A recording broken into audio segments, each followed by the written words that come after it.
They expected me to weep. I have thought about that a great deal since how certain everyone in that hall was, the morning of the choosing, that I would weep. They had arranged themselves for it. The front benches left a respectful gap around me, the way people leave space around a thing they expect to break. Even the rafters seemed to lean in, so when Garrick stood on the dais and spoke another woman's name instead of mine, I did the one thing none of them had prepared for. I smiled.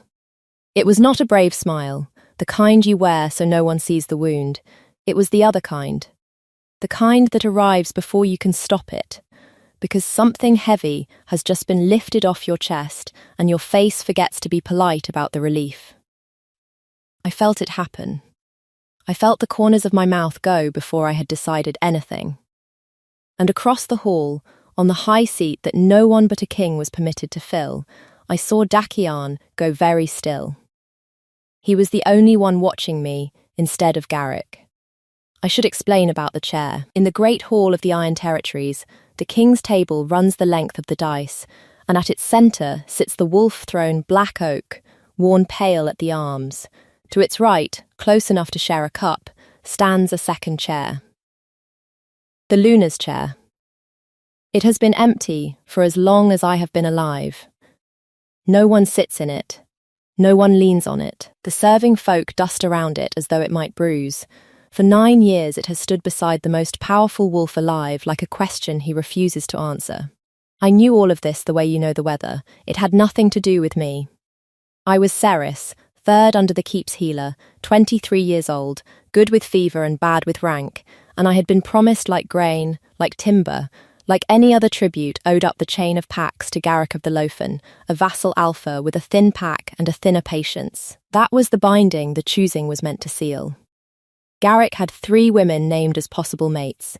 He was to stand on the dais and select one, and pack law would close around the choice like a trap. For a month I had not slept properly. I had lain awake doing the arithmetic of a life in the Lofen, and the sum had always come out the same, and it had not been a number I wanted to live inside. And then he chose Sigrun. And the trap closed on someone else's wrist, and I smiled, and the king went still. If you have ever wondered what it costs a man to hide something for half a year, watch his face the moment he learns the secret was unnecessary. I did not understand yet that that was what I was watching. I only knew that the king of the Iron Territories looked at my relief as though it had been driven into him. Garrick was still talking, something gracious about the honour of the Union, the strength of the Lofen line. Sigrun stood beside him, with her chin lifted, beautiful in the deliberate way of women who have practiced it, and she was not looking at Garrick at all. She was looking at the high seat, at Dacian. I filed that away the way I file the colour of a wound. Afterward, in the press of the hall emptying, the old healer found me.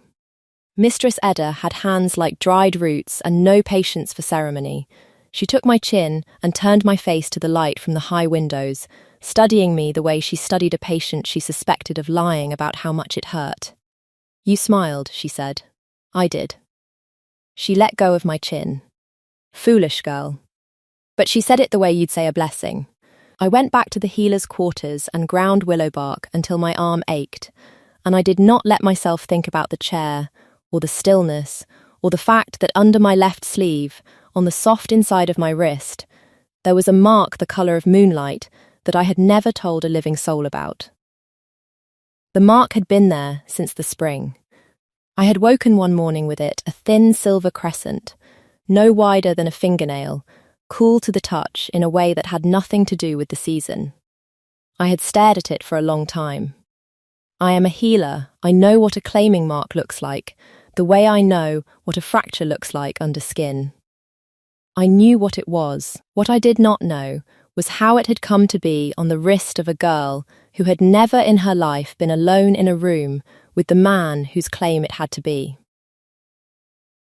Because there was only one wolf in the Iron Territories strong enough to lay a mark that quiet, one who could touch a person's fate while she slept and leave nothing behind but a crescent and a chill. I had told no one. You do not walk into the great hall and announce that the king has marked you in secret.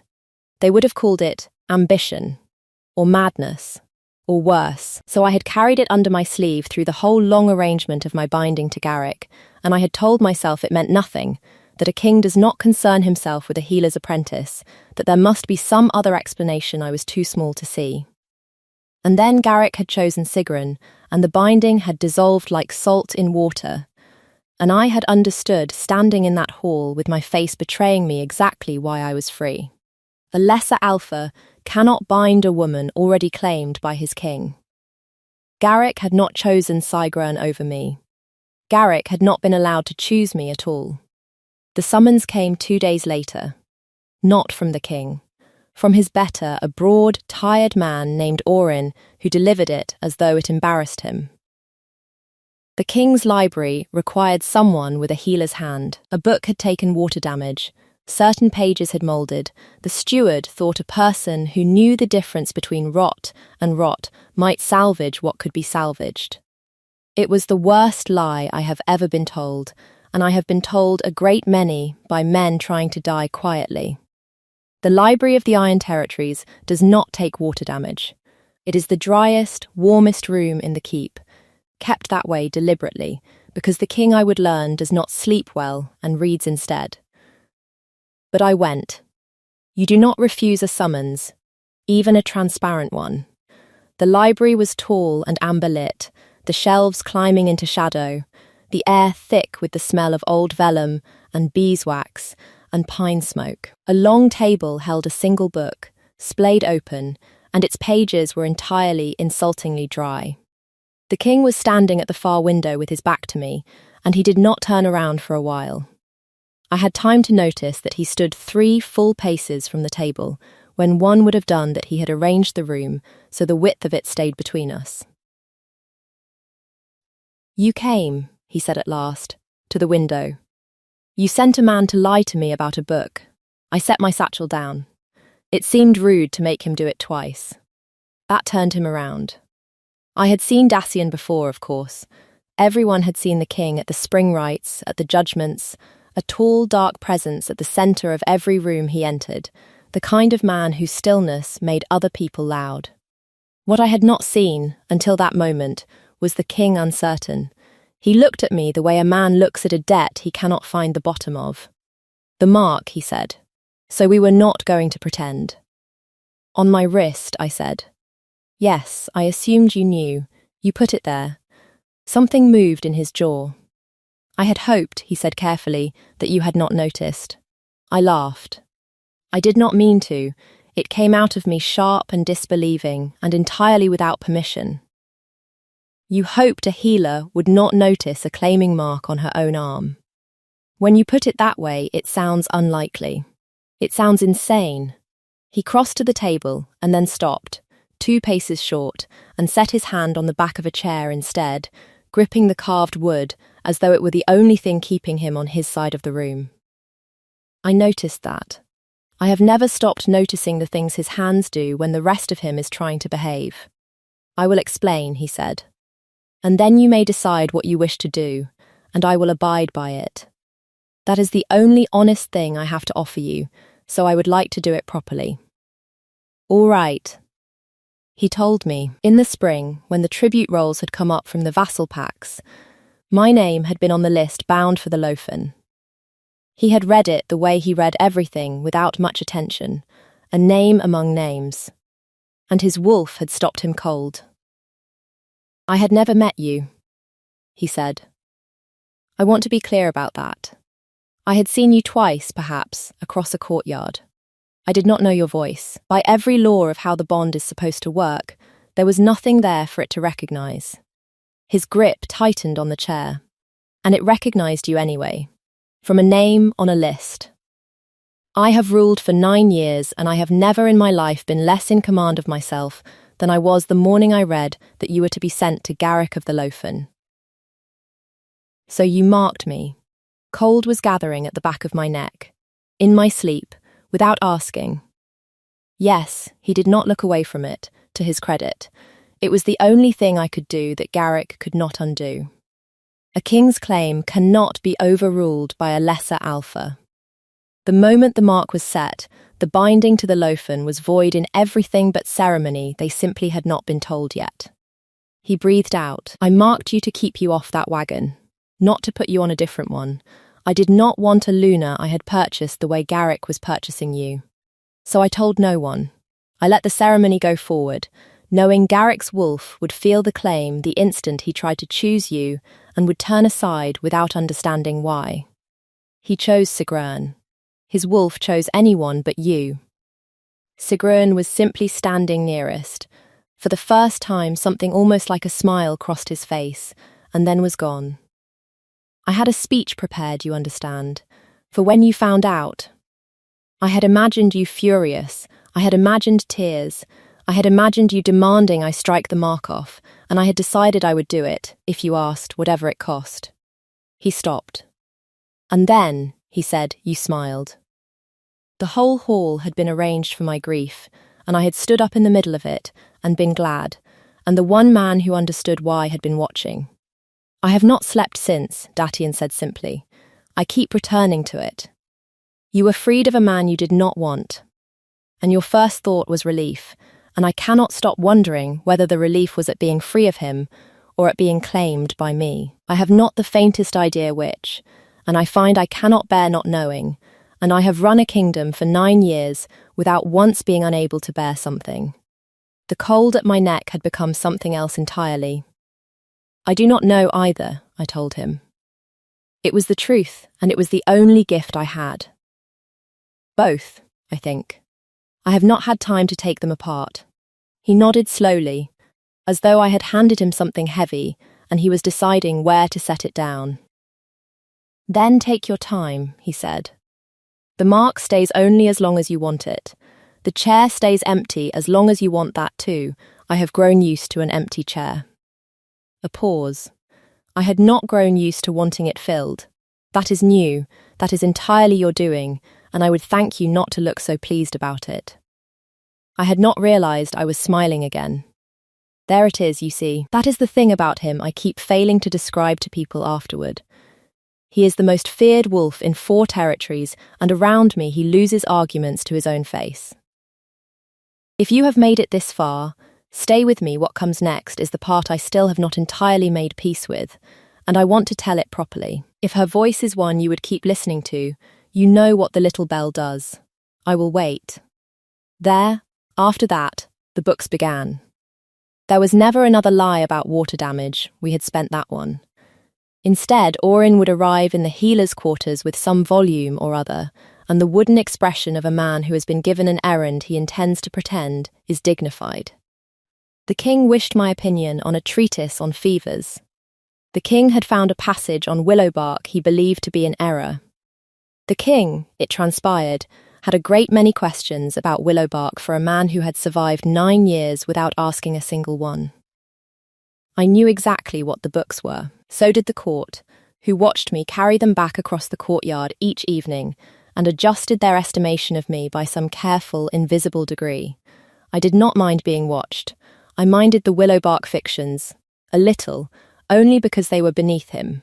You do not have to invent a reason, I told him one evening, returning the fever treatise to the library. He was at the window again, though he stood less far from me now 2 paces, where it had been 3. I had been counting. I am a healer, I count things. If you want me to come, you can simply send for me. I will come. He turned the page of the book in his hands without looking at it. And if you would rather not come, on an evening when I have invented no reason, you would have to refuse the king outright. I would not put you in that room. He set the book down too carefully. A fiction about willowbark, you can decline without it being treason. I thought it the kinder lie. I had not considered that. I considered it then, standing in the warm amber light with my satchel against my hip, and something in my chest rearranged itself. That, I said, is the most thoughtful, insulting thing anyone has ever done to me. I will take it. The corner of his mouth moved. I have had worse from you. He had, by then. We had fallen into a way of talking that I have never managed with anyone else, a thing built mostly of what we did not finish saying. He would begin a sentence about the territories and let it die, and I would answer the part he had not spoken, and he would look at me as though I had picked a lock. I have heard people call him cold. They have never watched him try not to smile and fail. That night he reached out, when I turned to go, as if to take the satchel from my shoulder, some small courtesy, a king carrying a healer's bag to the door. His hand came up and stopped, a breath short of the strap. He let it fall. Neither of us remarked on it, but I felt the space where his hand had not landed for the whole walk back across the dark courtyard, and I understood that the distance he kept was not coldness, and not even caution. It was the only way he knew to ask permission for a thing he had already, in the spring, taken without it. He would not close that space again until I closed it first. He had decided that somewhere, privately, and never told me, and I knew it anyway. That is the trouble with a man who keeps his promises in silence. You have to be paying attention, or you miss being loved entirely. I was paying attention. I should tell you about Sigrun, because Sigrun is the reason this is a story, and not simply a strange, slow autumn. She had wanted the chair. Not Garrick was a consolation, a thin alpha with a thin pack, the best she could grab when the thing she actually wanted slipped past her. What Sigrun had wanted, for years, was to fill the seat beside the wolf throne, and she had built her whole life around the certainty that no one else would. An empty chair is a kind of promise to a woman like that. It says, not yet, but possibly you. And then a healer's apprentice started carrying the king's library books back and forth across the courtyard, and the steward stopped pretending there had ever been a water-damaged volume, and the court began to do the arithmetic. She came to the healer's quarters herself. That was her first move, and it nearly worked, which is the part I think about. She came in the guise of a patient, a headache, she said, the kind that comes from too little sleep. I sat her down and felt her pulse and asked the questions you ask, and the whole time she watched my left sleeve. You wear that cuff laced very high, she observed, for someone who works with her hands. It keeps the willow bark out of the wound. Does it? She smiled. She had a lovely smile. I will give her that. There is a tincture, I am told, that lifts a claiming mark. Painful, but quick. A woman who found herself marked against her will by anyone, however highly placed, might want to know such a thing exists. For her freedom. She let the word sit. I could send some to you. Discreetly, one healer to another's apprentice. I understood her perfectly. If the mark were gone, the claim was gone. If the claim were gone, the chair was empty again, and the promise was alive again, and Sigrun could go back to building her life around it. That is generous, I said. But the mark is not against my will. It was the first time I had said it out loud, and it landed in me like a true thing finding its place. I watched her register that I had said it on purpose. She left without her tincture and without her headache, which had never existed, and 3 days later, a man I did not know put a powder in the willowbark stores, meant for the king's evening cup. That was her second move, and it would have worked, except that I am a healer, and willowbark does not smell of bitter almond, and I caught the wrongness with my nose before anyone caught it with their throat. I did not run to the king. I want to be honest about that, because it is the moment I am least proud of and most myself. I did not run to him. I gathered the tainted stores into a sealed jar, and I found the boy who had carried them, and I followed the thread of who had paid him, and only when I had the whole shape of it did I walk up to the high table during the evening meal uninvited, a healer's apprentice in a willowbark stained apron, in front of the entire court, and set the jar down beside the king's untouched cup. The hall went quiet the way a forest goes quiet before weather. Do not drink tonight, I said. Just that to him, low. Then I turned to the table at large, and I found Sigrun's face, and I held it. Someone has been generous with the king's cup. I thought the king's healers should know what generosity smells like. I have replayed that moment more than I have replayed any other, and I still cannot tell you where the steadiness came from. My voice did not shake. I heard it leave me even and clear, and I did not recognize it as mine. Sigrun recovered beautifully. She always did. How dramatic, she said to the room. The apprentice imagines herself poisoned, or imagines herself important. It is so often the same disease in girls of her station. I imagine very little, I said. It is a flaw in me. I only know what is in front of me. And what is in front of me is a jar of bitter almond and a boy in the kitchen who can tell you who filled his hand with silver. It was the boy who broke. They always break. The ones who are paid. Loyalty bought is loyalty that runs the moment running is cheaper. By the time he had finished, the whole arithmetic of it lay on the table between the platters, and Sigrun's lovely composure had gone the grey of old ash. And the king had not moved. He had not risen, had not drawn breath to defend me, had not played the rescuer. He had watched me do it, his hand flat on the dark wood, and when it was finished he turned to his beta, and said only, Orin, see the Lady Sigrun to the south road, and see that the south road continues for as long as she does. Exile, in the dry language of kings. Then he looked at me. The whole court was watching, and he looked at me as though we were the only two people who had ever been in that hall, and he stood, and he pulled out the empty chair. The Luna's chair, pale at the arms, untouched for 9 years. Sit, he said. Not a command. The opposite of a command. I have never heard a man put so much asking into a single word. If you want to, only if you want to. I want you to understand what that chair meant. To sit in it, in front of the court, after the poison and the exile and the months of carrying his secret under my sleeve to sit in it, was to answer the question he had not been able to bear, not knowing. It was to take the relief apart, at last, and show him which half had been which. I crossed the dais. The cold came then. I had not expected the cold. The bond, half-claimed for half a year, unspoken and unfinished, did not want to be completed gently. It dragged at me as I crossed those few feet, a weight settling over my chest, frost gathering at the silver crescent on my wrist until the mark burned like ice. A claim acknowledged is a claim that asks everything at once. I understood, distantly, that this was the bond demanding to know whether I meant it, whether I would carry the whole of what the chair held, the scrutiny, the danger, the 9 empty years, all of it, or whether I would falter halfway and leave the seat cold again. I gripped the back of the chair until the carving bit into my palm. I did not falter. I sat down, and the cold broke like a held breath let go, and warmth came up through the mark on my wrist, and across that small space, the king of the Iron Territories let out the breath I think he had been holding since the spring. He did not make a speech. I told you he had one prepared, and I have always been glad he did not use it. What he did was lean down, in front of all of them, and say quietly, only for me, though the whole silent hall strained to hear it, I have been keeping that chair empty for someone. I did not know who. I think I have always been a little afraid of finding out.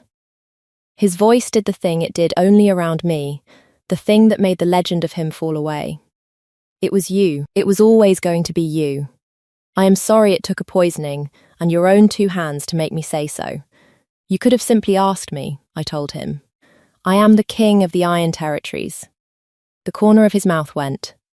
I do not know how to ask for things. I only know how to keep chairs empty and hope. He kissed me then.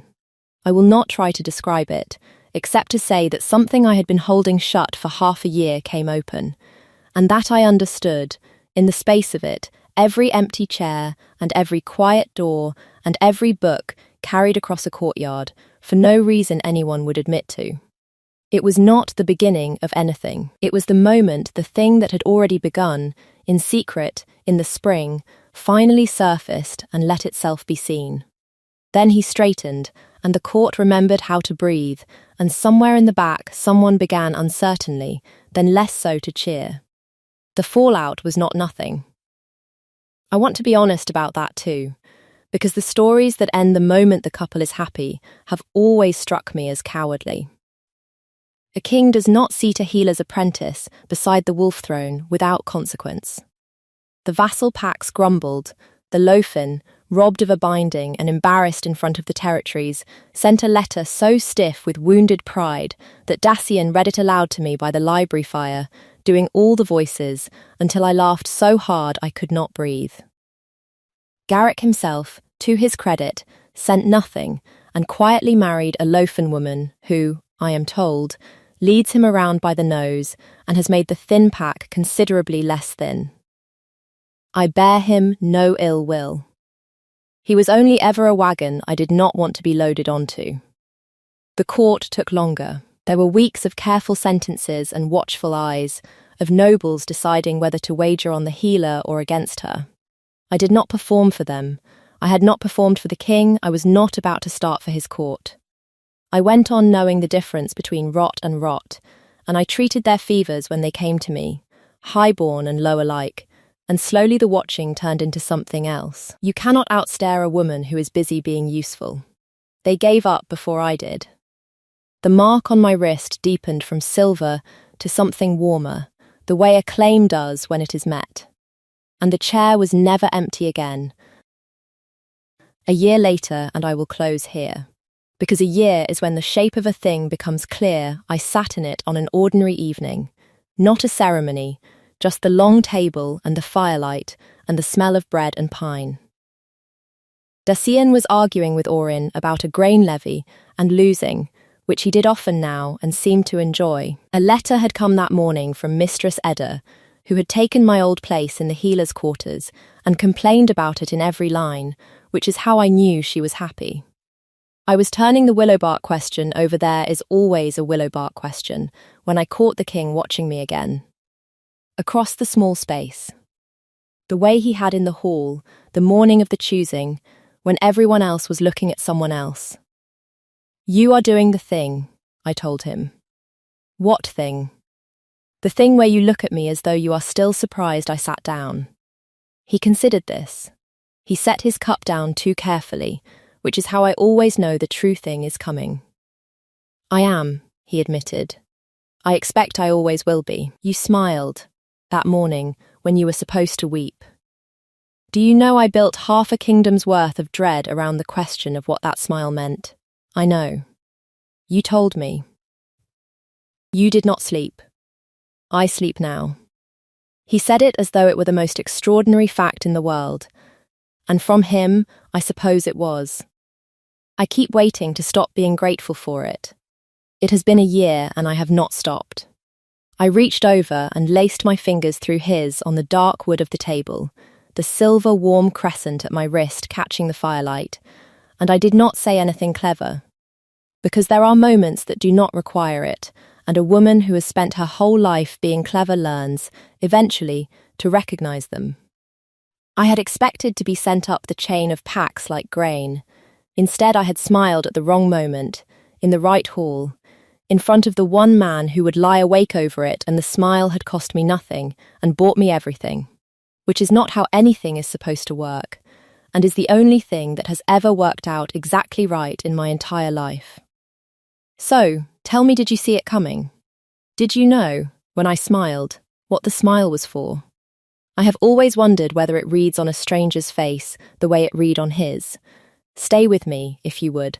Her side of the story is the only side I know how to tell, and there are more of us than you would think, smiling in halls that expected us to weep. Settle in, and I will tell you another.